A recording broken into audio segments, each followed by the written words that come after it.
Bem-vindo ao Tóxico do Reddit, o canal onde histórias reais de relacionamentos tóxicos ganham voz. Aqui você vai ouvir relatos de pessoas que viveram situações de manipulação, traição e abuso emocional, mas que conseguiram escapar e reconstruir suas vidas. Esta é uma história real, compartilhada anonimamente no Reddit. Os nomes e alguns detalhes foram alterados para proteger a identidade das pessoas envolvidas. Meu nome é Juliana, tenho 36 anos, e esta é a história de como descobri que meu marido de 8 anos tinha uma segunda esposa em outro país, e como essa descoberta revelou uma rede de mentiras que ia muito além do que eu poderia imaginar. Conheci Paulo em 2014, numa conferência de tecnologia em São Paulo. Eu trabalhava como desenvolvedora de software numa startup. Paulo era consultor de TI, prestava serviço para várias empresas, viajava muito. Ele era português, mas morava no Brasil há 5 anos. Sotaque charmoso, jeito educado, inteligente. Me apaixonei rápido. Começamos a namorar em junho de 2014. Ele era atencioso, romântico, sempre me surpreendendo com jantares, viagens de fim de semana, presentes pensados. Falava da família em Portugal com carinho. Os pais, 2 irmãos, sobrinhos. Mostrava fotos. Parecia uma família linda e unida. Em 2015, ele me pediu em casamento. Aceitei sem hesitar. Casamos em janeiro de 2016, numa cerimônia pequena em Campos do Jordão. Só amigos próximos e minha família. A família dele em Portugal não pôde vir. Ele disse. Era longe demais, caro demais, e os pais estavam com problemas de saúde. Fiquei triste de não conhecer a família dele pessoalmente, mas entendi. Conversávamos por videochamada às vezes. Dona Maria, o pai dele, era simpática. Dom José, a mãe, era mais sério, mais educado. Os irmãos apareciam de vez em quando. Tudo parecia normal. Depois do casamento, moramos num apartamento de 2 quartos em Perdizes. Eu trabalhava presencialmente na startup. Paulo continuava com consultoria remota e viajava muito, pelo menos 2 vezes por mês. Às vezes para outras cidades do Brasil, às vezes para fora. Argentina, Chile, Estados Unidos. Ele dizia que tinha clientes internacionais que exigiam presença física para reuniões importantes. Eu confiava nele completamente. Nunca questionei as viagens. Afinal, era o trabalho dele. E ele sempre voltava carinhoso, trazendo presentes, cheio de histórias sobre os lugares que visitava. Em 2017, engravidei. Foi planejado, queríamos filhos. Nossa filha, Sofia, nasceu em dezembro. Paulo foi um pai presente, dentro do possível. Ainda viajava muito, mas sempre que estava em casa ajudava com as mamadas noturnas, trocava fraldas, brincava com ela. As viagens continuaram, se intensificaram na verdade. Em 2018, ele viajou cerca de 15 dias por mês. Em 2019, chegou a viajar 20 dias em alguns meses. Eu reclamava às vezes. Dizia que Sofia sentia falta dele, que eu sentia falta dele. Eu sei, amor, mas é trabalho. Preciso garantir nosso sustento. Assim que conseguir estabilizar melhor os contratos, vou viajar menos. Prometo. E eu acreditava, porque os extratos bancários comprovavam. Ele depositava dinheiro na nossa conta conjunta todo mês. Bons valores, 12, 15 mil reais. Estava contribuindo financeiramente. Era só na ausência física que doía. Em 2020, com a pandemia, as viagens pararam. Paulo ficou em casa trabalhando remoto como todo mundo. E foi maravilhoso. Finalmente tínhamos ele presente o tempo todo. Jantares em família, filmes à noite, passeios no parque com a Sofia. Era a vida que eu sempre quis. Mas Paulo parecia inquieto, nervoso. Checava o celular constantemente. Fazia chamadas de vídeo no quarto com a porta fechada.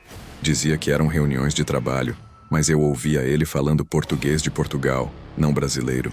Achei estranho, mas ele explicou que tinha cliente português e precisava usar o sotaque deles para se comunicar melhor. Em junho de 2020, ele disse que precisava viajar. Urgente. Um cliente importante em Portugal precisava dele presencialmente para resolver um problema crítico. Mas Paulo, tem pandemia. As fronteiras estão fechadas. Como você vai viajar? Voos de repatriação. Empresas essenciais conseguem autorização. Meu cliente é do setor de saúde. Consigo embarcar. Fez sentido. Ele viajou. Ficou em Portugal 4 semanas. Dizia que estava em quarentena no hotel, trabalhando, mal saía do quarto. Fazia videochamadas comigo e com a Sofia todos os dias. Quando voltou, em julho, estava diferente. Mais distante, menos carinhoso. Dizia que era estresse do trabalho, cansaço da viagem, saudade de casa. As viagens recomeçaram em 2021, conforme o mundo reabria. Paulo voltou à rotina de viajar 15, 20 dias por mês. E eu voltei à rotina de ficar sozinha com Sofia, trabalhando, cuidando da casa, me sentindo cada vez mais como mãe solo. Foi em março de 2022 que tudo mudou. Era uma terça-feira de manhã. Paulo estava viajando como sempre. Dessa vez, ele disse que estava em Curitiba. Eu estava trabalhando em casa, Sofia estava na escola. A campainha tocou às 10 horas da manhã. Fui atender pelo interfone. Sim? Olá, procuro Paulo Ferreira. Voz feminina. Sotaque português. Ele não está. Quem fala? Sou a esposa dele, posso subir? Meu coração parou. Esposa? Que esposa? Como assim esposa? Eu sou a esposa dele. Silêncio do outro lado. Depois. Acho melhor eu subir. Precisamos conversar. Abri o portão em choque. Fiquei na porta do apartamento esperando. Uma mulher saiu do elevador. Uns 35 anos, bonita, bem vestida, grávida de uns 6 meses. Oi, meu nome é Catarina. E você é? Juliana. Ficamos ali paradas, nos encarando, as duas processando o que estava acontecendo. Há quanto tempo você está casada com o Paulo? Ela perguntou. 8 anos, e você? 12. 12 anos. Ela estava com ele há 12 anos. 4 anos antes de mim. Entramos no apartamento, sentamos na sala. Nenhuma das duas sabia por onde começar. Você mora em Portugal? Perguntei. Sim, em Lisboa. Com o Paulo. Quer dizer, morava. Ele passou o último mês dizendo que estava no Brasil a trabalho. Mas ontem encontrei passagens aéreas antigas no e-mail dele. Descobri que ele vem para o Brasil todo mês. Há anos. Então peguei um voo e vim investigar. Encontrei este endereço nos documentos dele. Ele te disse que estava no Brasil a trabalho? Sim. Sempre foi a trabalho. Ele é consultor de TI e viaja muito. Ou era o que ele dizia. Exatamente o que ele dizia para mim. Você está grávida. Observei, olhando para a barriga dela. De 5 meses. Esse é nosso terceiro filho. Terceiro. Ela tinha 3 filhos com ele. Eu tinha uma. Ele está em Curitiba agora, falei. Ou pelo menos foi o que ele me disse. Mentira. Ele está em Lisboa. Vi ele ontem na nossa casa, antes dele sair para trabalhar. Foi quando confrontei ele. Ele negou tudo. Disse que eu estava louca. Mas eu já sabia. Eu tinha as provas. Peguei meu celular. Liguei para Paulo. Não atendeu. Liguei de novo. De novo. Na 5ª tentativa, ele atendeu. Oi, amor, desculpa, estava em reunião, tudo bem? Paulo, onde você está? Em Curitiba, já te falei. Mentira. Você está em Lisboa. E sua outra esposa está aqui na minha sala. Silêncio absoluto do outro lado. Depois, ele desligou. Catarina e eu ficamos ali, sentadas, olhando uma para a outra. 2 mulheres que tinham sido enganadas pelo mesmo homem durante anos. Ele tem 2 vidas, Catarina disse. Completamente separadas. 2 casas, 2 esposas, 4 filhos no total. Se contar o que estou esperando. Como ele conseguiu fazer isso? Durante tantos anos? Não sei, mas vamos descobrir. Passamos o resto do dia conversando, comparando histórias, descobrindo as mentiras. Paulo tinha se casado com Catarina em 2010, em Portugal. Eles moravam numa casa em Lisboa. Ele trabalhava como consultor de TI, viajava muito para o Brasil a trabalho. Ficava 15, 20 dias por mês fora. Os filhos deles eram Miguel, 9 anos, e Inês, 6 anos. E ela estava grávida do terceiro. Comigo, ele tinha se casado em 2016, no Brasil, dizendo que era solteiro, que a família estava em Portugal, que viajava muito a trabalho. Tínhamos Sofia, 4 anos. Ele alternava entre as 2 vidas. 2 semanas em Portugal com Catarina e os filhos. 2 semanas no Brasil comigo e Sofia. Há anos, sem ninguém desconfiar. Como ele conseguiu documentos de casamento nos 2 países? Perguntei. Deve ter usado documentos falsos num dos casamentos. Provavelmente o nosso, porque o dele foi primeiro. Preciso verificar. Catarina ligou para um advogado em Portugal. Explicou a situação. O advogado disse que ia investigar. Pediu documentos, certidões, tudo.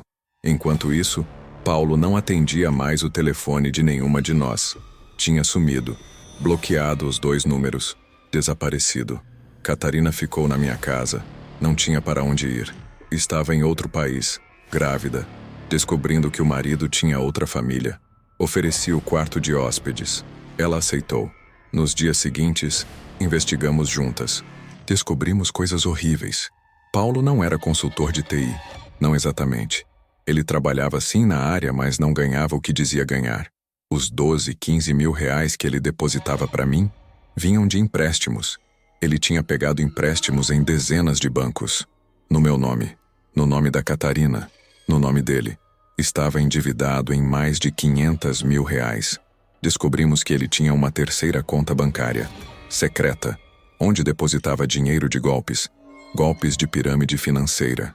Ele vendia investimentos para pessoas prometendo retornos altos. Era esquema Ponzi. Usava o dinheiro dos novos investidores para pagar os antigos. Descobrimos que ele tinha outros perfis nas redes sociais, com nomes falsos, onde se relacionava com outras mulheres. Pelo menos 5 que encontramos. Não eram esposas, mas eram relacionamentos sérios. Ele prometia casamento para todas. Era um golpista, profissional, sistemático. Ele não nos amava, a nenhuma de nós. Éramos apenas peças num esquema maior. O advogado de Portugal confirmou. O casamento dele com Catarina era legítimo. O meu, no Brasil, era falso. Ele tinha usado documentos adulterados.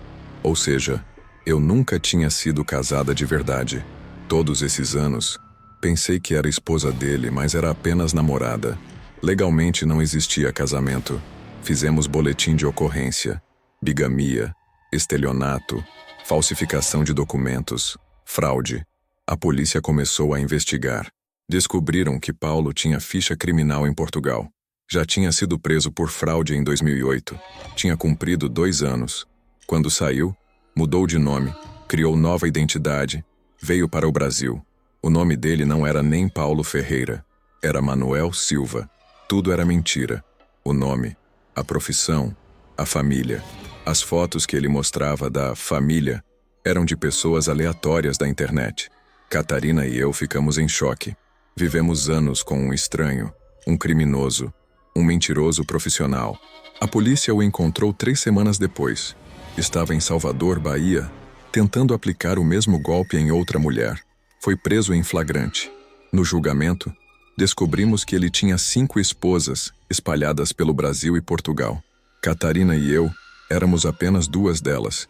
Tinha outra no Porto, em Portugal, outra em Curitiba, outra em Belo Horizonte, todas com filhos dele, todas achando que eram a única, todas enganadas por anos. Ele foi condenado a 18 anos de prisão por bigamia, estelionato qualificado, falsificação de documentos, fraude e outros crimes. Vai cumprir pena em Portugal, onde os crimes foram mais graves. Quanto às dívidas, as 5 mulheres tivemos que arcar com parte. Ele tinha empréstimos em todos os nossos nomes. Levei anos para quitar. Catarina também. As outras também. Ele nos deixou não apenas com corações partidos, mas com dívidas enormes e vidas destruídas. Sofia cresceu sem pai. Ela tem 7 anos agora. Pergunta por ele às vezes. Não sei como explicar que o pai dela é criminoso, golpista, mentiroso profissional. Catarina voltou para Portugal com os 3 filhos. Mantemos contato. Viramos amigas numa situação impossível. Nossas crianças são meio-irmãs. Fazemos videochamadas, elas conversam, brincam virtualmente. As outras 3 mulheres também mantemos contato esporádico. Formamos um grupo de apoio, de certa forma. Todas vítimas do mesmo predador. Hoje, 5 anos depois, estou reconstruindo minha vida. Consegui quitar as dívidas. Minha carreira está estável. Sofia está bem, fazendo terapia, processando tudo de forma saudável. Mas as cicatrizes permanecem. Como confiar em alguém de novo? Como não ver mentiras em cada palavra? Como não investigar cada detalhe de qualquer pessoa que se aproxima? Paulo, ou Manuel, ou seja lá qual é o nome verdadeiro dele, está preso. E vai ficar por muitos anos. Mas o estrago que ele causou vai durar uma vida inteira. 5 mulheres, 8 crianças, milhares de mentiras, 500 mil em dívidas. Tudo por um homem que não tinha consciência, remorso ou capacidade de amar. Se você está lendo isso, preste atenção. Viagens excessivas com explicações vagas. Família que você nunca conhece pessoalmente. Documentos que parecem estranhos. Dívidas que aparecem do nada. Celular extremamente protegido. Histórias que não fecham quando você compara detalhes. São sinais. Não ignore. Não justifique. Investigue. Eu ignorei. Por 8 anos. E paguei caro. Catarina ignorou por 12. As outras ignoraram por períodos variados.